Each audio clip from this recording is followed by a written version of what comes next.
Hello po mga kapatid, isang pinagpalang umaga na naman po sa inyong lahat. Nandito po ako para muling mag-share ng salita ng ating Diyos. Pero hihingi tayo muna ng gabay para samahan, turuan tayo ng ating Diyos. Let us pray. Yes Lord, aming Ama na nasa langit, aming Amang makapangyarihan sa lahat, aming Amang banal. Nagpapasalamat po kami una sa paggising mo na naman sa amin ng maayos at malakas ang aming mga katawan. Salamat sa pagkakataong ito, O Diyos, lalong-lalo na ang makapakinig na naman ng iyong mga makapangyarihang salita. Ama, muli mo po kami samahan, turuan at gabayan. I-focus mo po kami sa aming pakikinig, pag-aaral at pagbabasa ng iyong salita, O Diyos. Samahan mo rin po ako, turuan, gabayan mo rin po ako, Lord, para ang lahat ng aking sasabihin ay galing lamang po sa iyong salita. Maraming salamat, Lord. Kiniklaim namin na tagumpay ang aming gawain ito dahil sasamahan mo kami, dahil narito ka sa aming kalagitnaan. Thank you, Father God. Thank you, Jesus. Thank you, Holy Spirit. Muli ka naming pinupuri at pinasasalamatan. Sinasamba ka namin, O Diyos, sa matamis at makapangyarihan pangalan na aming Panginoong Hesus, na aming tagapagligtas. Lahat tayo ay magsabi ng Amen and Amen. At ito po ang aking channel.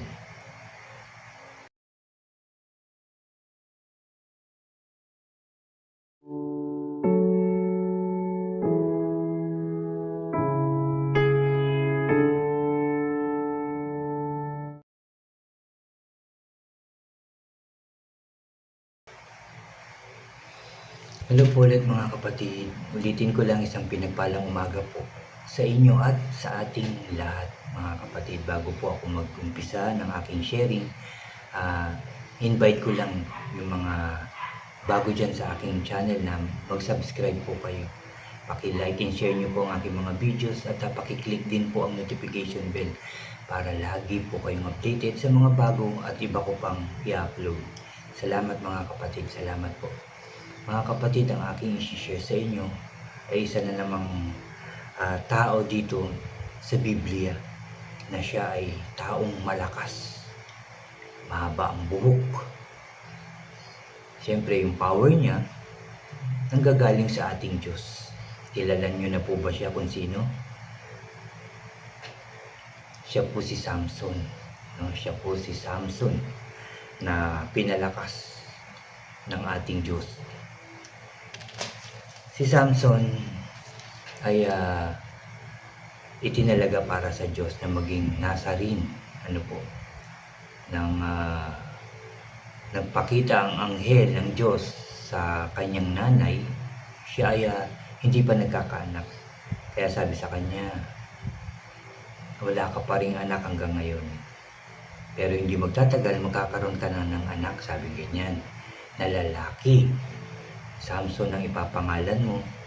At sabi rito, ito itatalaga sa Diyos bilang Nazarin. Huwag kang iinom ng alak o anumang nakakalasing at anumang itinuturing na maruming pagkain. At sabi niya, pag ipinanganak na ang bata, lumaki, hindi dapat ito mapuputulan ng buhok o hindi gugupitan ang kanyang buhok, dahil ito nga ay i-dedicate para ito sa ating Diyos. Sabi doon, at sinabi niya sa asawa niya, ganyan, at nanalangin nga ang kanyang asawa na magpakita uli ang anghel ng Diyos. At sinabi nga ito, pagamat tinanong ano ba ang dapat gawin ng batang ito, sabi ganyan. Pero hindi ito sinagot ng anghel. Basta ang sinabi ng anghel, huwag iinom ang kanyang asawa ng nakalalasing na alak at itinuturing na marumi. Yung mga pagkaing marumi, hindi dapat ito kumain. At sinabi pa, yung batang ng yun ay itatalaga bilang Nazarin, para sa Diyos. At lumaki nga itong si Samson na talagang malakas. Nakikipaglaban siya sa leon at sa maraming Palestine. At siyempre, nagtatagumpay dahil malakas siya. Isang araw, na-inlove siya kay Delilah. Pero itong si Delilah ay kinausap ng mga Palestine na bibigyan ng maraming silver. Basta alamin lang niya kung saan at paano lumalakas itong si Samson. Nung una, hindi sinasabi ni Samson kung ano-ano yung sinasabi niya, talian ng kung ano-ano, pero pagka ginigising na siya nung ni Delilah, nandiyan ang mga Palestine, napuputol niya ito. Hanggang sa sabi ni Delilah, akala ko ba mahal mo ko? Bakit hanggang ngayon hindi mo pa sinasabi ang totoo na kung saan nanggagaling ang iyong lakas? At dumating nga ang time na inamin niya na, sinabi niya na yung sikreto nila ng Diyos. Kaya siya malakas. Sinabi niya na sa buhok nga daw, yung 4 na tirintas na nakatirintas yung kanyang buhok, na kapag ito ay sama-samang ginupit, manghihina siya, magiging normal na siyang tao. At ganun nga ang ginawa. Pinatulog siya sa kanlungan ni Delilah at yung nakatirintas na buhok ay pinutol. No? Tinali siya at yun nga, sinabi niya, nandiyan na mga Palestine. At halos hinang-hina nga siya, si Samson, kaya nahuli siya ng mga Palestine at kinulong siya at pinilit pang magtrabaho doon sa kulungan. Nahuli siya, nawala na ang kanyang lakas dahil inamin niya yung kanyang sikreto. Kaya gano'n na nangyari. Sabi nga sa Biblia, iniwan na siya ng Diyos. At dito, isang araw, nag-gather yung mga leader. Dito to sa verse 23 ng chapter 16, mga kapatid. Verse 23. Hanggang po ito, hanggang 31. Sabi po dito, nag-gather yung mga leader ng Palestine para mag-celebrate at mag-offer ng malaking sacrifice kay Dagon, yung Diyos nila. Kumanta sila. Sabi nila, pinanalo tayo ng Diyos natin laban sa kaaway nating si Samson.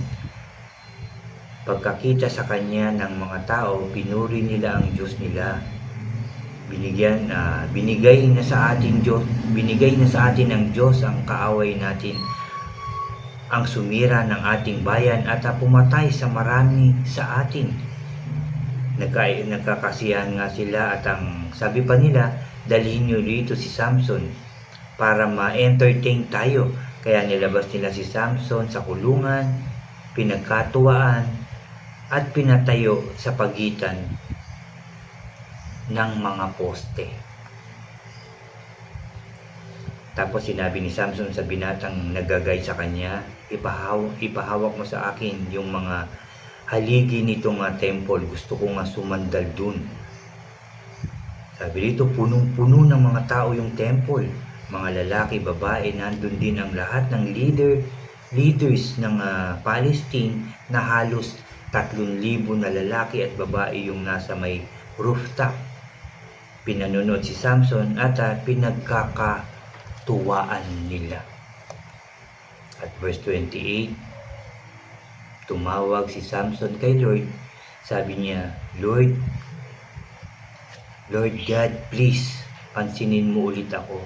Please God, palakasin mo ako kahit ngayon na lang ulit para makaganti ako sa mga Palestine sa pagdukot nila sa aking mga mata. Hinawakan ni Samson yung 2 haligi sa gitna ng temple, yung kanang kamay sa isang poste at yung kaliwa naman sa kabila. Tapos, tinulak niya ang mga yun at sinigaw niya, hayaan nyo na akong mamatay kasama ang mga Palestines. Binuhos niya ang lahat ng lakas niya sa pagtulak sa mga poste. Gumuho yung temple at nabaksakan yung mga leaders at lahat ng mga taong nandun. Mas marami pang napatay si Samson nung time na namatay siya kesa nung nabubuhay pa. Pumunta doon ang mga kapatid at buong pamilya niya para kunin ang bangkay niya. Inuwi siya at inilibing sa libingan ng tatay niyang si Manoah doon sa pagitan ng Zora at Estaol.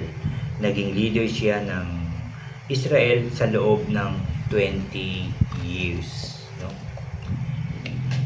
Dito makikita natin na deceive talaga siya kasi na-inlove nga siya sa isang babae. Sigurado napakaganda nito, no? Kaya na-inlove itong si Samson. Na-deceive siya, natukso siya, hanggang sa inamin nga niya yung sikreto ng kanyang kalakasan. Na kumbaga sila lang no, ng magulang niya at ng Diyos ang nakakaalam nito, pero pinagsabi niya. Kaya ganun na nangyari, nahuli siya, nakulong, pinagtrabaho, no? At dinukot pa yung kanyang dalawang mata. Nung nagkakasiyahan na pinalabas siya, pinagkatuwaan pa. Pero nanalangin siya sa Diyos. Humingi siya ng isang pagkakataon pa na sabi nga niya, pansinin niyo ulit ako. Palakasin niyo po ulit ako kahit ngayon na lang, sabi niya ganyan. Gaganti lang daw siya sa mga Palestine na dumukot sa kanyang mga mata. At tinulak nga niya ng buong lakas yung dalawang poste na nandoon at gumuho yun. Sabi nga, di ba sa Bible, 3,000 ang namatay. Mas marami pa siyang napatay nung nabubuhay siya kaysa nga nung time na huling lakas na binigay sa kanya ng Diyos. Maraming namatay noon sa mga Palestine. Naisip ko lang nung dapat yung sikreto talaga nilang dalawa ng Diyos, hindi niya na talaga ipinagsabi ito. Pero sigurado yun talaga ang plano ng Diyos. Ganun talaga ang mangyayari. Kaya namatay ang napakaraming Palestine at namatay din siya. Nakaganti nga siya sa mga taong dumukot sa kanyang mata. Dito tinuturo sa atin ng Diyos na kung anuman yung ating kagustuhan, panalangin, sa Diyos tayo didirektang lalapit at hihingi. Dahil siya ang Diyos na makapangyarihan sa lahat. Lahat ibibigay natin. Kahit si Samson, di ba? Nagkamali siya, na-deceive siya ng babae, pero nang nanalangin siya sa Diyos, binigyan siya ulit ng kalakasan. Tayo rin, bibigyan tayo ng isang pagkakataon ng Diyos. Hindi niya tayo pababayaan. Ngayon pa lang dapat maging maayos, mabuti na tayo sa Diyos. Para hindi na dumating yung kapahamakan natin sa buhay. Tunay na magbalik loob tayo sa Diyos. Tunay na makinig tayo at sumunod tayo sa Kanya. Diba? Mahalin natin siya ng buong lakas. At mahalin natin ang ating kapwa. Nakagaya ng pagmamahal natin sa ating sarili. Yan ang mga inuutos sa atin ng Diyos. Unahin natin siya at ipagkakaloob niya ang lahat sa atin. Yan din ang sinasabi ng Diyos sa atin. Napakagandang istorya dito sa Biblia nitong si Samson. Marami tayong matututunan, kaya kung babalikan nyo itong Judges, mga kapatid, marami tayong matututunan talaga. At hindi lang sa Judges, kundi sa kabuuan ng Biblia, napakarami nating matututunan.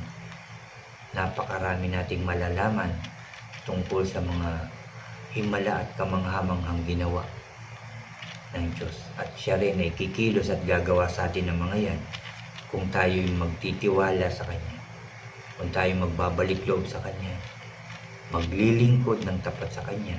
Sigurado ko maraming maayos, maganda, himalang mangyayari ang gagawin ng Diyos sa ating buhay.